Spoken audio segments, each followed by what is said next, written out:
10년 전에 지금으로부터 10년 전에 호텔 지배인에서 퇴직을 하고 감귤 농사를 하기로 하신 분의 사례입니다. 당시 10년 전에 정말 돈 한 푼 없이 시작을 해서 2023년 현재 145억 재산가가 된 사례입니다. 회사를 다니다가 퇴직하는 분께 퇴직 후 부자되기라는 제목으로 이야기를 해볼까 합니다. 퇴직하는 내 나이가 40대 중반에서 50대 초반이라면 개발 호재가 있는 지역에서 영농을 하는 방법도 있다 라는 내용으로 이야기를 해보면, 대개 38세가 정도 되면 38선이라고 해서 명예퇴직을 하는 시점이 한번 오게 되고요, 45세 정도가 되면 사오정이라고 해서 명예퇴직을 당하거나 하게 됩니다. 대부분 이 정도가 거의 직장인의 한계죠.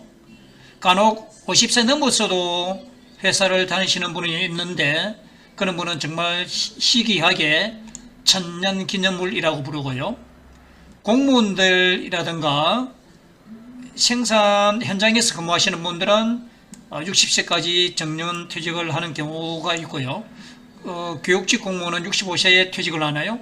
그 정도 되죠. 그래서 한 45세 정도에서 50대 초반이라면 이 시점을 가지고 이야기를 해보겠습니다. 60세 넘어서 어떤 결정을 하기는 좀 그렇고요, 45세 정도 돼서 퇴직한다고 보면 내가 탁월한 능력을 가지고 있다, 그런 경우는 창업을 하시면 되고요, 아니야 나는 그렇게 뛰어난 능력을 가지고 있지 않아, 그러면 자영업을 하시거나 재취업을 하는 경우가 있습니다. 같은 회사에 다니다가 창업을 한 친구가 있는데요, 노바텍이라는 상장 회사입니다. 이 친구가 저랑 같은 회사에서 다녔는데요, 부서는 달랐습니다. 처음에 전화기를 만드는 사업부서에서 생산 기술을 담당했었고요, 전화기를 만들다 보니까 이제 창업을 한 경우입니다. 전화기 안에 자석이 들어가죠. 띠링띠링 하는 소리가 나는 그 부품이 자석을 사용합니다. 자석의 종류 중에 히토류가 있고요, 이 히토류에다가 눈이 뜬 거죠. 자석에다가 눈을 뜬 거죠. 그래서 몇 번 시행착오를 겪어서 차폐 자석이라는 원천 특허, 세계적으로 원천 특허를 하나 냈어요. 특허를 내면 20년간 보호를 하게 되죠. 이 시점이 2007년도 정도 됩니다. 2007년, 2008년 정도 되는데, 이 2007년, 2007, 8년도에 스마트폰, 애플의 스마트폰이 출시가 되면서 시장이 급격하게 확대가 되죠. 그래서 지금은 대부분 삼성에다가 납품을 하는데요,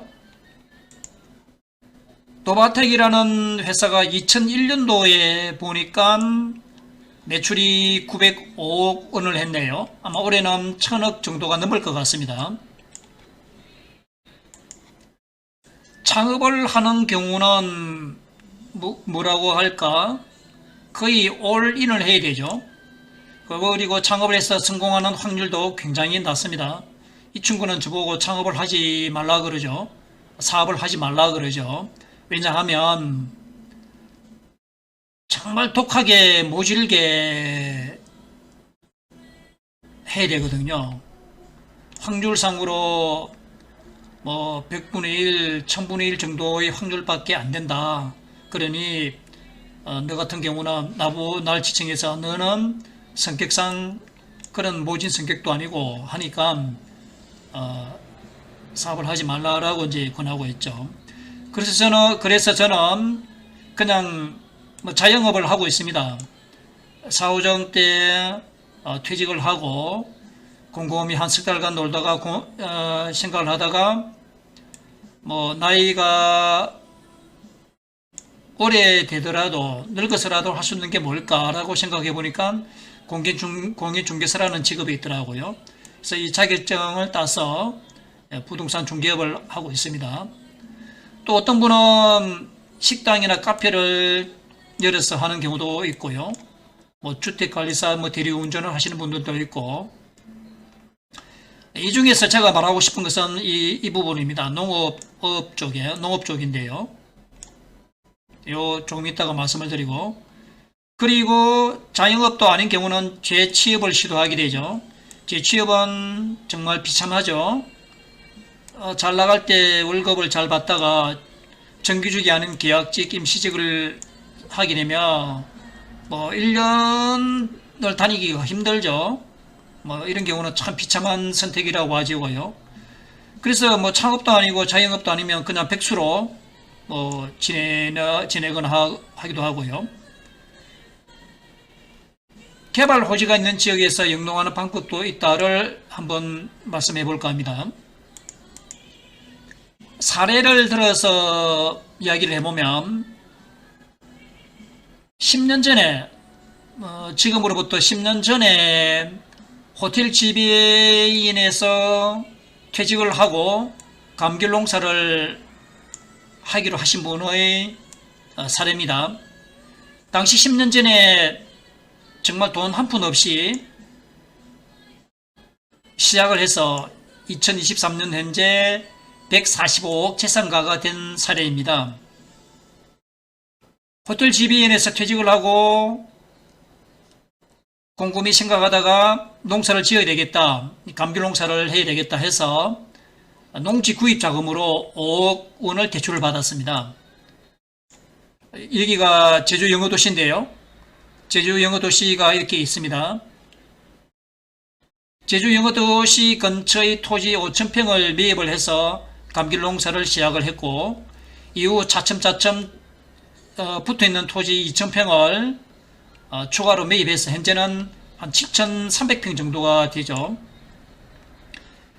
20년 전부터 계속 농사를 지금까지 짓고 있습니다. 혼자서 합니다. 7,000평을 혼자서 외국인 근로자 한두 명을 고용해서 매년 약 3억 원 정도의 매출을 올리고, 이 중에서 인건비, 농작 등을 경비를 제하면 순수익이 한 2억 5천만 원 정도가 돼요. 농사 짓는 것만 해도 제법 수입이 괜찮죠. 그러다가 최근에 토지를 7천여 평 되는 토지를 평당 200만 원 해서 145억에 매각을 했고요. 양도세를 제하면 약 한 100억에서 110억 정도의 현금을 확보할 것 같아 보입니다. 이제 잔금일이 얼마 남지 않았고요. 그래서 이 돈으로 다시 주변에 10,000평 정도를 현재 평당 40만 원에 매입을 하고자 협상 중에 있고요. 그러니까 제로 상태에서 145억이죠. 세금 빼면 한 100억에서 110억 정도가 되고요.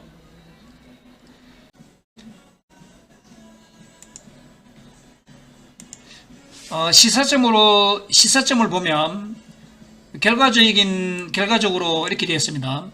개발 호지가 있는 지역을 선택을 했고요. 영어도시 입구에서 반경 2km, 한 1.5km 정도 됩니다. 이 경우에는 반경 2km 이내가 가장 좋은 것 같고요. 차선책으로는 반경 5km 정도. 그리고 토지가 접한 도로의 폭이 최소 6m 이상. 이 경우에 건축을 할 경우에 주택은 29세대까지 가능하죠. 8m 이상이 되면 50세대까지 가능하고요. 제주도의 경우입니다. 그러니까 도로폭이 매우 중요합니다. 용도지역이 계획관리이었고요. 토지의 용도지역이 계획관리, 건폐율 40%, 용적률 80% 이하이죠. 개발을 하는 건축업자들은 이 계획관리를 가장 좋아합니다. 건폐율이 40%로 상당히 높죠. 물론 자연녹지도 뭐 선호하긴 하는데요. 이 경우는 건폐율이 20%, 용적률이 80% 이하이죠. 건폐율이 조금 낮죠. 그리고 농사를 영농을 최소 4년, 장기 8년을 목표로 영농을 하는 겁니다. 4년이라는 것은 대토, 농지 대토를 염두에 두고 있고요. 8년도 마찬가지로 산출세액으로 1억까지는 감면을 받죠. 그건 뭐 100억 이상 정도가 되면 아니죠. 뭐 한 10억 토지 매매가가 10억만 넘으면 이 별 의미가 없습니다. 이거 뭐 농지 대토라든가 8년 작용해서 1억 감면 받는 것은 의미가 별 없어 보여요.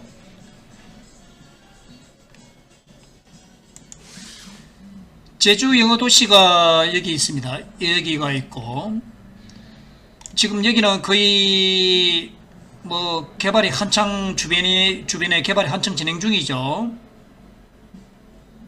그럼 향후는 어느 지역이 좋을까라고 보면 여기 제주 이 공항 지역입니다. 이렇게 분홍색으로 표시된 지역이 여기고요. 제주 제2공항 예정지고요.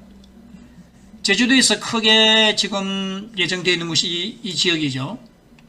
좀 요 지역을 구체적으로 보면 제주 제2공항의 토지 면적이 165만 평입니다. 여기고요. 에어시티로 예상되는 지역이 여기입니다. 여기 이쪽이고요. 여기고 이 지역이라는 근거는 없습니다. 근거는 없고 아마 저희들이 예상하는 지역이 여기입니다. 여기고 뭐 혹자는 여기가 될 것이다, 뭐 여기가 될 것이다 많죠. 이거는 아직 정해진 것은 없고요. 한 번도 발표된 적은 없습니다. 제주시에서 오는 도로가 여기가 금백도로이고요.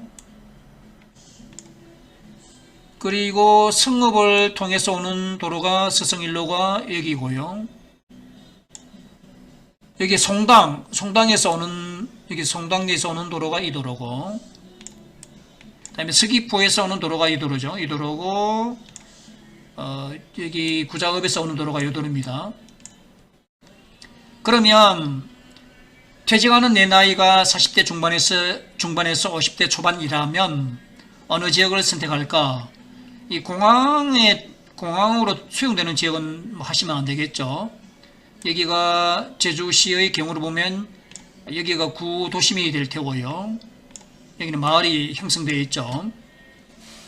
그러면 감귤농사를 하든 밤농사를 하든 가능한 여건이 되면 큰 면적을 권합니다. 9,000평 이하, 9,000평까지 관리지역에서는 3만 제곱미터까지 개발이 가능하니까 3만 제곱미터가 넘으면 도시계획, 지구단위 계획을 해야 되니까요. 그러면 여기 이 지역을 돌아보면 거의 뭐 개발이 안 되어 있습니다. 요 도로, 여기 도로는 뭐 건물이 몇 채 있고, 여기도 거의 개발이 안 되어 있고, 해안가 쪽에는 토지값이 꽤 세죠. 뭐 아주 세기 때문에 이 지역은 뭐 영어하기에는 좀 부족해 보이고요. 그래서 이 지역이 어떨까 싶어요. 여기서 구도심을 빼고 한 뭐 이런 지역, 그 다음에 이런 지역, 한 요런 지역, 요 정도까지. 여기는 마을이 있으니까 안 되겠고요.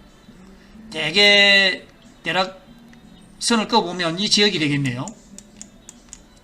이 지역인데 공항에서 공항 주 출입구가 여기죠. 출입구가 여기가 되고 또 이 주변의 도로가 뭐 어떻게 될지는 모르겠습니다. 여기 진출입하는 도로가 생긴다고 보면 이 도로에서 가까운 지역, 이 지역이 되겠네요. 요 지역, 이 지역이 될 것 같습니다. 제 예상이고요. 그래서 이 지역에 토지, 뭐 임야도 좋고 농지도 좋고 9,000평 이하로 모아서 나중에 건축을 하게 되면 대개 건축하시는 분이 9,000평 정도를 토지를 매입을 합니다. 7,000평에서 9,000평, 9,000평 넘으면 지구 단위 계획을 해야 되니까 좀 쉽지가 않고요. 그래서 주소를 전입을 해서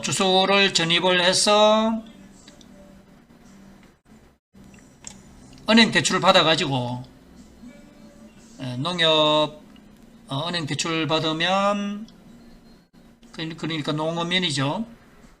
농업 경영체 등록이 되어 있으면 이자도 싸죠. 해서 한 8년 정도를 베팅을 해보는 거죠. 8년 정도를. 최소 4년. 4년은 사실 짧고요. 4년 동안에 지가가 뭐 물론 올라가지만 그렇게 큰 폭으로 오르지 않으니까 한 8년 이상을 농사를 영농을 하면서 베팅을 해본다. 네, 이런 이야기고요. 제주도에서 농사를 짓는 분들은 대부분 부자입니다. 매스컴에서 뭐 매덕 뭐 3억 5억 뭐 어쩌고저쩌고 하는데 제주도에서는 3억 5억은 농사를 짓는 분들은 대부분 3억 5억이 아니라 뭐 30억 50억 100억 이렇게 이야기를 하고 있죠. 옷차림이 흐름하다 해서 그런 게 아니라 아주 부자들이 많습니다. 그래서 여러분들께서도 퇴직하는 내 나이가 40대 중반에서 50대 초반이라면 제가 말씀드린 개발 호재가 있는 지역에서 영농을 하는 방법을 추천드립니다. 감사합니다.